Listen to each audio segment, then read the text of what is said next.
মানে পাখি ব্রিড করে বা ইয়ে করে, হ্যাঁ, তাদের কাছ থেকে ভালো জায়গা থেকে জিনিসগুলো নিবেন, ঠিক আছে? নেওয়ার পর তারপরে ওকে যে ম্যানেজ করবেন সেটা একজন ভেটেরিনারি ডাক্তার দেখাবেন, যিনি কিনা এই বার্ডের এক্সপার্ট।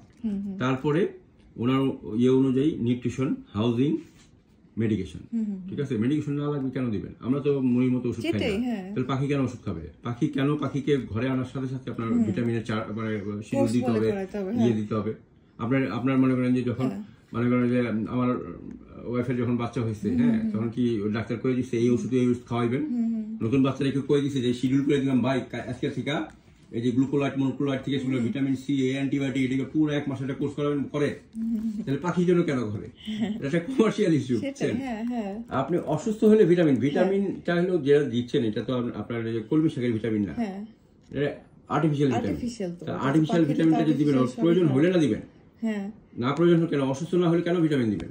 অসুস্থ না হলে ওষুধ আছে কান পাইতে হবে, কাকু আমি ভেটেরিনারি ডাক্তার হবো, কাকু এত মজা করে শুনতেছে, এই তাড়াতাড়ি টাইম হবে।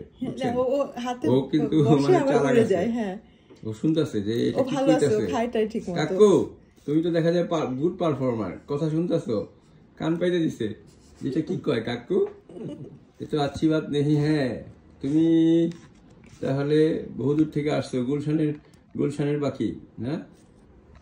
কি ছেলে? ও হচ্ছে মেয়ে। আচ্ছা, তাহলে প্রিন্সেস অফ গুলশান। কাকু তাহলে তুমি ভালো হয়ে যাবা।